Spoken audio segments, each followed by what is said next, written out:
News that the rising floodwaters may have triggered a deadly explosion at the Escambia County Jail in Pensacola. A massive explosion killing 2 and wounding more than 100 other inmates and guards inside that facility at the time of the blast.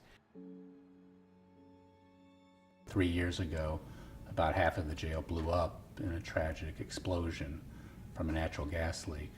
So there's been overcrowding before, but even now it's even more of a stressful situation.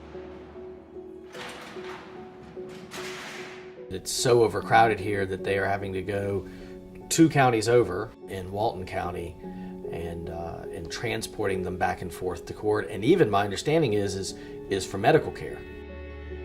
I'd never been to jail before, so I went in there, toured the entire facility, multiple floors, the men's area and the female area, and cells that were designed for one person have 3. You know, some folks are on the floor.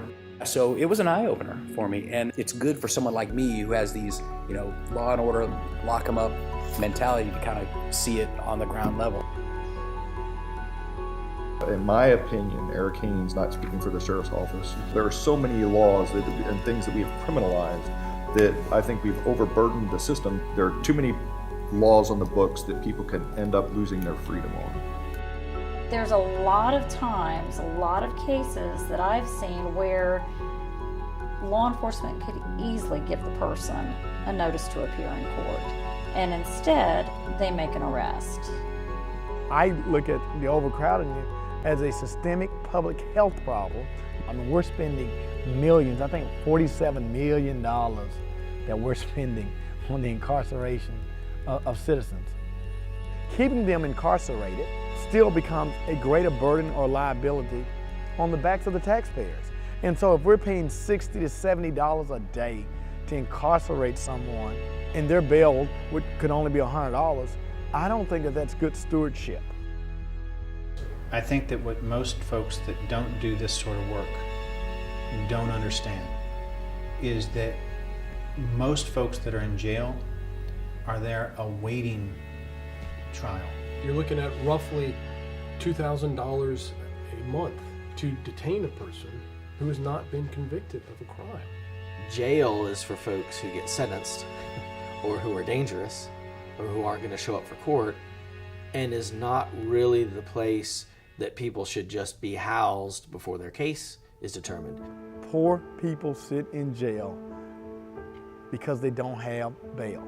Many times they're innocent because we're innocent until proven guilty. And so it's not prison. And if the presumption of innocence is to mean anything, it has got to mean a person should not be punished before they have been convicted. That is essentially what is happening when you impose bail that you know that the criminal defendant could not possibly afford. So it doesn't matter whether you have a social work mentality that I probably have, or are you a staunch conservative who is a fiscal responsible person who wants to make sure that we're getting maximum efficiency of government dollars. Why would you want poor people to sit in jail? There are people in there just, you know, they can't get out. They owe $100, they can't get out. If we can get them out, save money, and they're not going to be, a danger to the community, I'm going to be in support of that.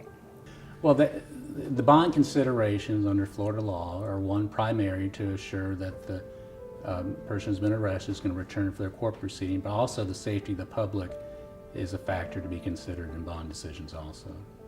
They're not violent criminals. It's not assault. It's not murder. It's not rape. It's not a homicide. Many times it's someone jaywalking, someone who's not paid their child support, driving with suspended license.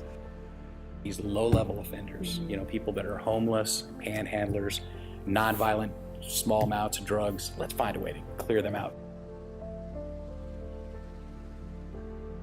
If I could say anything to the judges and the prosecutors throughout the whole state of Florida, not only here in Pensacola, but if a person have not committed a violent crime, why would you incarcerate them, which may cause them to lose their job? And now they don't have money to even pay the fines that you impose upon them. It makes no sense. What the courts really need to do is to be able to screen those people who are dangerous, keep them in jail, but let everybody else get out and work. the average citizen a lot of times doesn't realize this person is presumed innocent. If you look at the statistics of the cases that actually go to trial and the percentage of convictions, you'll see they're innocent. If you keep these people in jail, you increase the chance that they're going to plead to the crime. They're going to enter a plea of no contest to the case simply so they can get out of jail. When someone's housed in jail pre-trial, they miss work, they often lose their job, and they're unable to pay for their bills, which means they can lose their house. Their families can be kicked out onto the street because they have nowhere to stay. It can cause such a disruption for families and communities. The vast majority of the people in jail, they're going to be released back into our community. If you take away their housing, you take away their stable, positive relationships, and you take away their job and then put them back on the streets a month later, how did we make our community safer?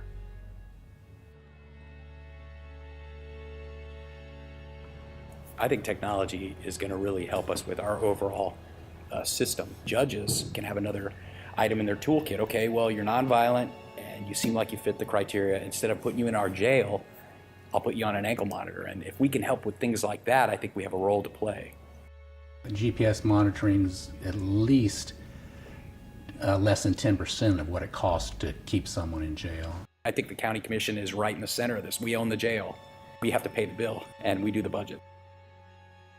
It has to be a collaborative effort between law enforcement, the court system, elected official, community people. They collectively have the tools, if they have the willingness, to get the jail population under control. You know, my position's somewhat been tempered now that I've seen the jail firsthand. More importantly, now that I've seen the budget. I mean, this is just so expensive. It's killing the taxpayers. If I invest in a bridge or a road, I can see that I'm improving transportation. And if I invest in education, I see that children are learning and we're producing greater minds and scientists and engineers. When I take a large portion of my public dollars and invest it in incarceration, what is the return? And I think that people are realizing there's not a great return. I believe that Republicans, Democrats, Independents, all who care about America, care about jail reform.